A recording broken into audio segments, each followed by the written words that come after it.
नमस्कार स्टूडेंट। मैं आरपी सिंह, मेरे चैनल आरपीएस फिजिक्स क्लासेज में आपका स्वागत है। आज के सेशन में हम देखेंगे प्रॉपर्टीज ऑफ डिटर्मिनेंट्स।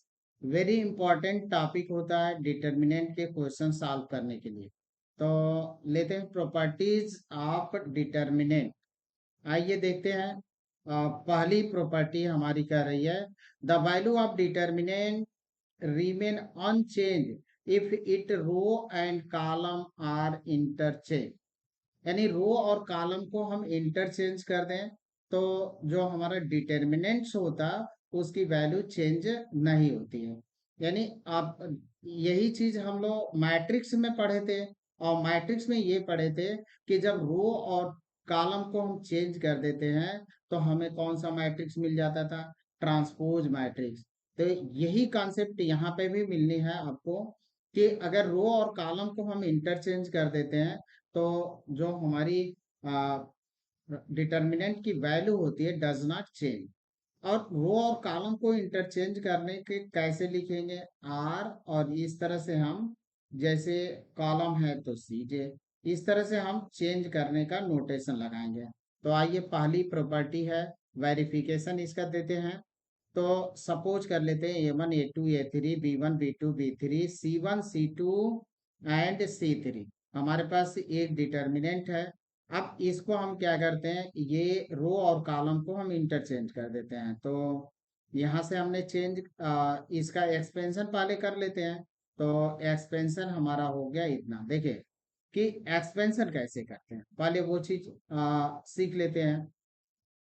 आप A1 इस रो R1 के थ्रू एक्सपेंशन हमने किया, R1 के थ्रू। तो R1 रो है, फर्स्ट रो के अलांग हमने एक्सपेंशन किया। तो A1 आप ले रहे हैं तो बाकी A1 यानी फर्स्ट रो और फर्स्ट कॉलम के जितने भी एलिमेंट हैं वो डिलीट हो जाएंगे। बाकी जो आपके बचेंगे B2 B3 C2 C3 वो यहाँ पे आ जाएंगे। अब इसको हम करते हैं तो माइनस यहाँ पे एक्सपेंशन का रूल है कि निगेटिव होता है।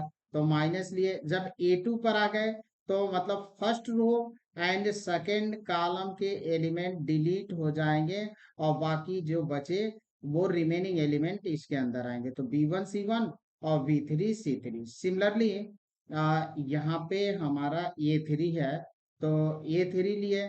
तो अब ये जो है C3, तो C3 और R1 के एलिमेंट्स डिलीट होंगे और रिमेनिंग एलिमेंट इसके अंदर आएंगे। तो B1 B2 C1 C2। अब मल्टीप्लीकेशन कैसे करते हैं इसका, ऐसे ये लीडिंग डायगोनल होता है। तो पहले हम लीडिंग डायगोनल में मल्टीप्लाई करते हैं, देन माइनस लगाकर ये जो होता है डायगोनल में मल्टीप्लाई करके माइनस करते हैं। तो हम इसको इस तरह से लिख सकते हैं, B2 C3 माइनस इतना हमको मिलेगा -A2, और ये रिजल्ट होगा एक्सपेंशन से। अब हम क्या करते हैं कि रो और कॉलम को चेंज करके और तब एक्सपेंशन करते हैं और देखते हैं इतना ही मिल रहा है। तो आइए कि हम RI और C, R को चेंज कर रहे हैं C, तो मतलब रो को कॉलम बना रहे हैं और कॉलम को रो बना रहे हैं। तो हमको मिल जाएगा यहाँ पे A1 B1 C1 A2 B2 C2 A3 B2। पहले हमारे इस तरह से A1 A1 A2 और यहाँ पे A3 था, यहाँ पे B1 B2 B3 था, यहाँ पे C1 C2 C3 थे। तो अब हमने चेंज कर दिया। अब हम एक्सपेंशन जो करेंगे वो C1 के थ्रू करेंगे, ये इधर से। तो अब एक्सपेंशन यहाँ पे ले लेते हैं, एक्सपेंडिंग अलोंग C1। तो एक्सपेंडिंग हमने कर लिया A1।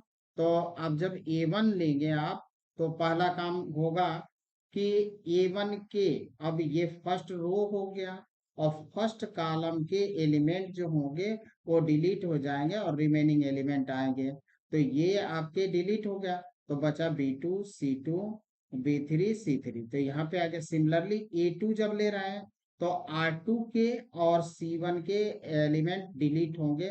तो B1 C1 B3 C3। तो B1, अब सिमिलरली हम A3 लेते हैं तो R3 के एलिमेंट ये 2 है, R3 के एलिमेंट और C1 के एलिमेंट डिलीट होंगे तो बचेगा B1 B2 C1 C2। तो यहाँ पे होगा लीडिंग डायगोनल हमारा कितना है B2 C3। फिर माइनस लगाएंगे B3C2। इसी तरह से सिमिलरली हम इसका और ये करेंगे और इसका करेंगे और इसका करेंगे, देन हमको रिजल्ट क्या मिलेगा आप देखें। तो ये चीज आप देखेंगे तो इसमें और इसमें समानता है, दोनों चीज सिमिलर है, कोई चेंजिंग नहीं है। देयरफॉर हम कह सकते हैं कि डिटर्मिनेंट के अगर रो और कॉलम को इंटरचेंज कर दें तो डिटर्मिनेंट की वैल्यू अनचेंज होती है। तो ये हमारा प्रॉपर्टी था डेल्टा वन, वही सिमिलर वैल्यू मिल चुकी है तो फाइंड कर चुके हैं हम लोग।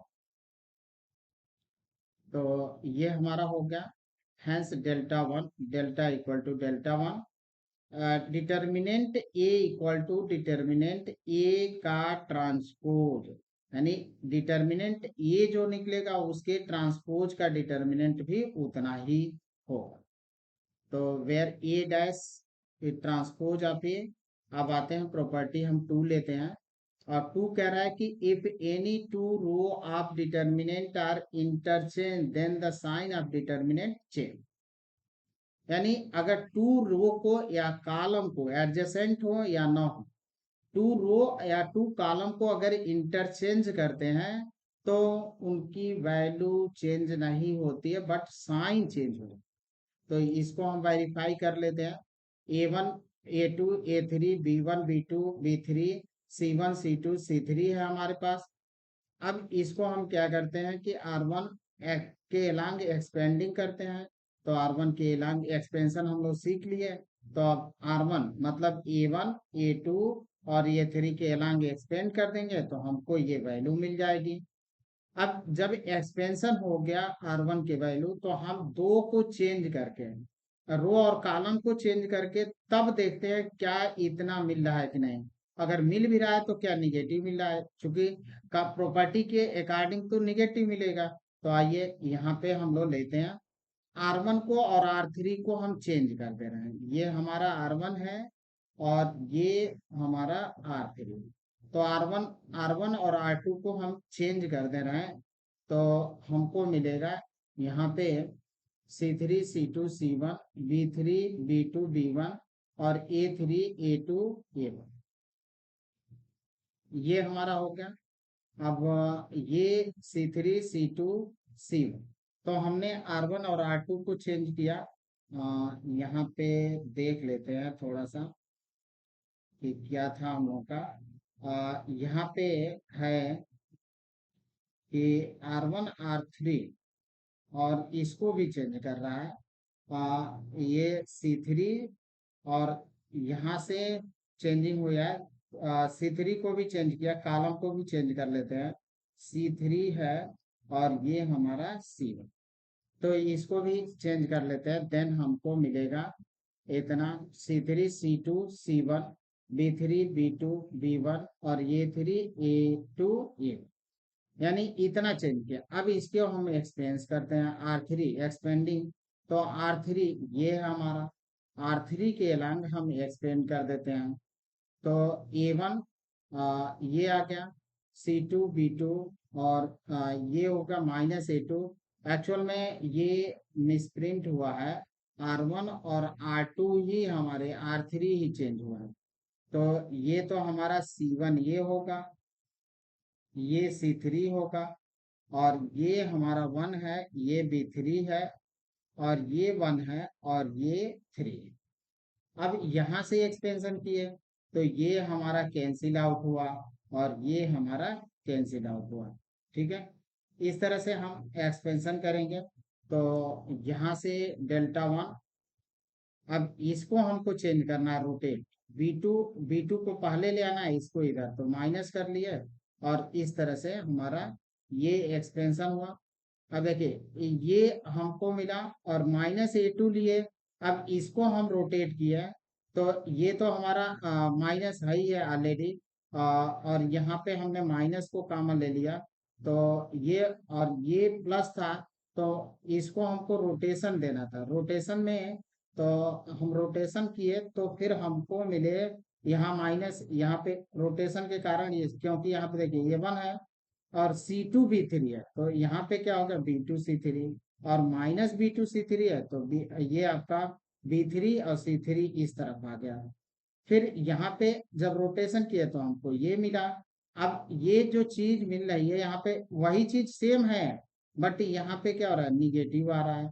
तो निगेटिव ये हो गया, यानी जो हम क्या करें, रो और कॉलम को चेंज करते हैं, या इसको कि दो रो एडजेसेंट, और R2 को भी हम चेंज करके देख सकते थे तो भी हमको वही मिलेगा। R1 और R3 हम चेंज करके देख सकते थे, तो R3 पर चेंज करके हम लोगों ने देख लिया, तो सेम रिजल्ट मिल रहा है, लेकिन डिटर्मिनेंट की वैल्यू जो है वो हो जा रही है निगेटिव। प्रॉपर्टी थर्ड देखते हैं। If any two row or column of determinant are identical, all corresponding element are same, then the value of zero। यानी कह रहा है कि टू रो या टू कॉलम आपके सेम हो, सेम मतलब all corresponding element are same, then the value is zero।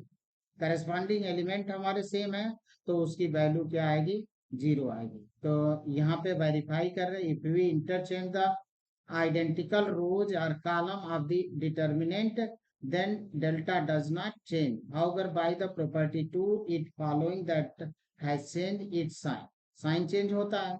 तो आइए देखते हैं, therefore delta equal to minus delta, और इसको हम ले आ देंगे इस तरफ तो हमको मिल जाएगा delta equal to two delta होगा। पहले हम यहाँ पे two delta equal to zero. अब यहाँ पे वेरीफाई करना है तो वेरीफाई कर लेते हैं, हम लोग एक एग्जाम्पल ले लेते हैं।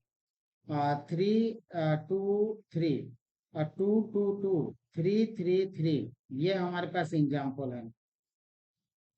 तो अब यहाँ पे वेरीफाई कर लेते हैं, एक्सपेंशन करते हैं। तो ये थ्री का यहाँ पे ले लिए, तो ये हमारा यहाँ पे कुछ मिस्टेक लग रहा है, लेकिन देखते हैं कि इसमें कुछ डिजिट में गलत लिख गया है। 3 आप लिए तो 3, और ये तो सही है, यहाँ पे 6 - 6। अब इसको लिए तो -2, तो ये कट रहा है, ये हमारा 6 हुआ, 3 3 जा 9, ये भी सही है। और फिर इसको जब हम ले रहे हैं तो ये हमारा 3 है, तो ये ले रहे हैं तो 2 2 4 और 6, ये हमको मिला इतना। 3 3 2 3 2 2 2 3 3 3। अब आगे देखते हैं, तो ये हो गया 0, और ये हो गया आपका 6, और 4 - 6, तो ये आ गया हमारा 0। तो ये आप देखिए कि ये वाला क्या है, 3 2 3, और 3 2 3, ये हमारे R1 और R3 क्या हैं, इक्वल। R1 और R3 हमारे इक्वल हैं, तो R1 और R3 इक्वल होने के कारण इस डिटर्मिनेंट की जो वैल्यू आई वो कितनी आई, 0। अब यही चीज यहाँ पे जैसे ये वाला लेकर चलें, A1 B1 और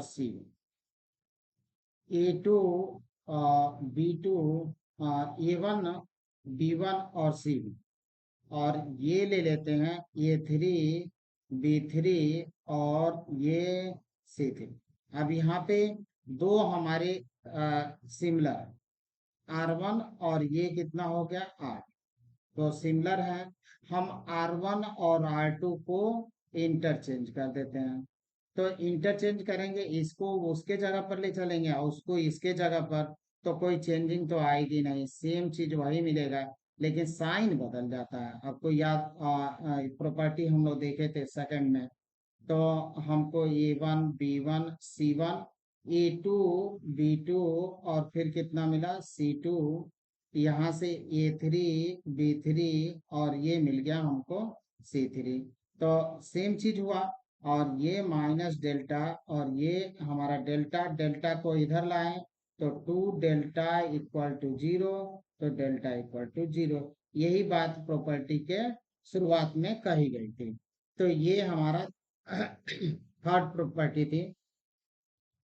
अब आइए प्रॉपर्टी फोर्थ लेते हैं। If each element of row और column of the determinant is multiplied by constant, then its value gets multiplied by k। जो डिटर्मिनेंट की वैल्यू होगी वो क्या होगी, इसी के से मल्टीप्लाई हो जाएगी। आइए एग्जाम्पल से समझते हैं इसको। तो पहले कहने का मतलब क्या है कि ये A1 B1 C1 A2 B2 C2 A3 B3 C3। अब यहाँ पे हम क्या करते हैं कि and delta one be the determinant obtain by multiplying the element of the first row by K. अब इसमें हम के को मल्टीप्लाई कर देते हैं।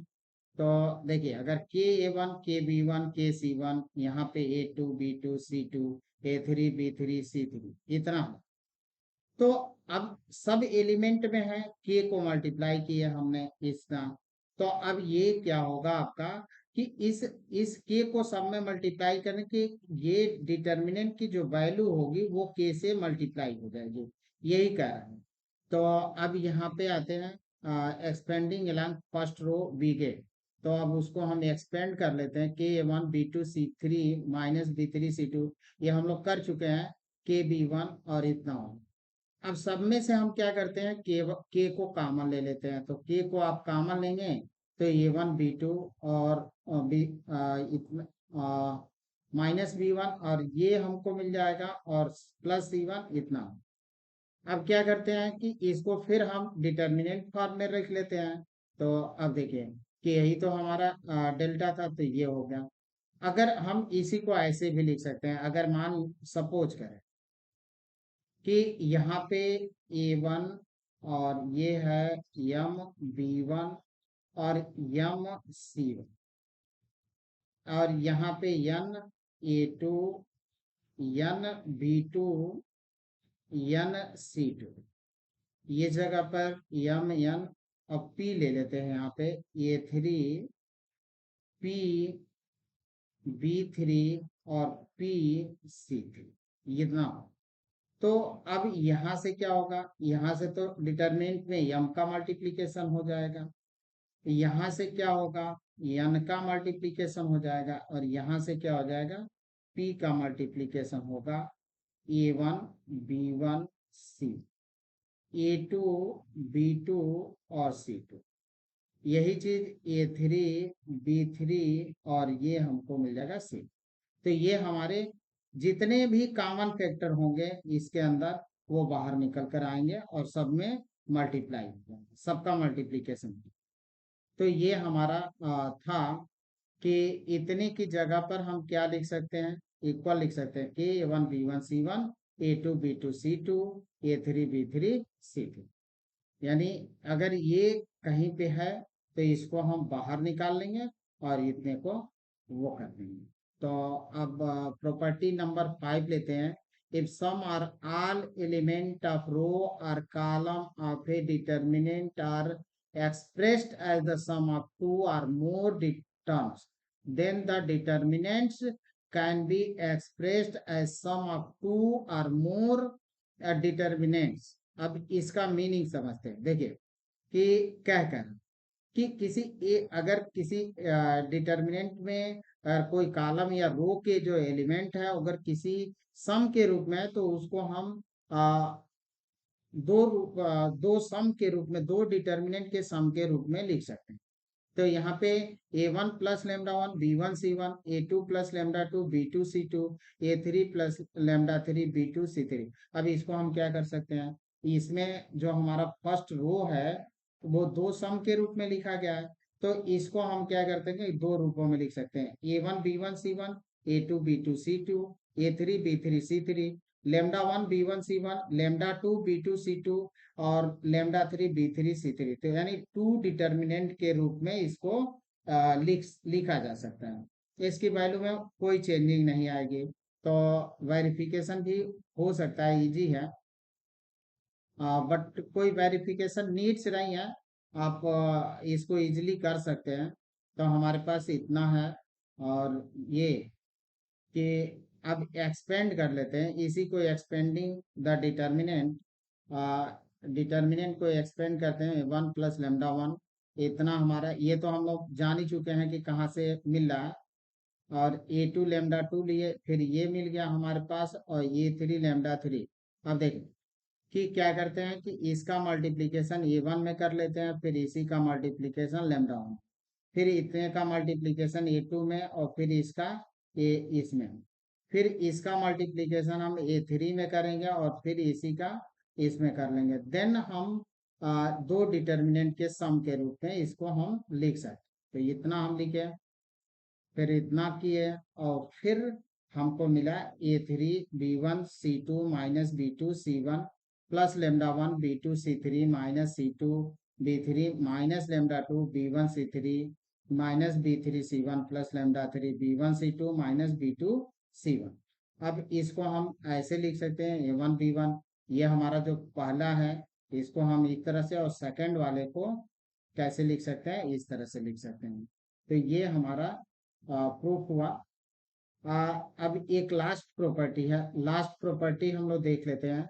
और लास्ट अभी इसमें अब ये कि इसका इस तरह से एग्जांपल ले लेते हैं, और तब लास्ट प्रॉपर्टी आपको बताते हैं।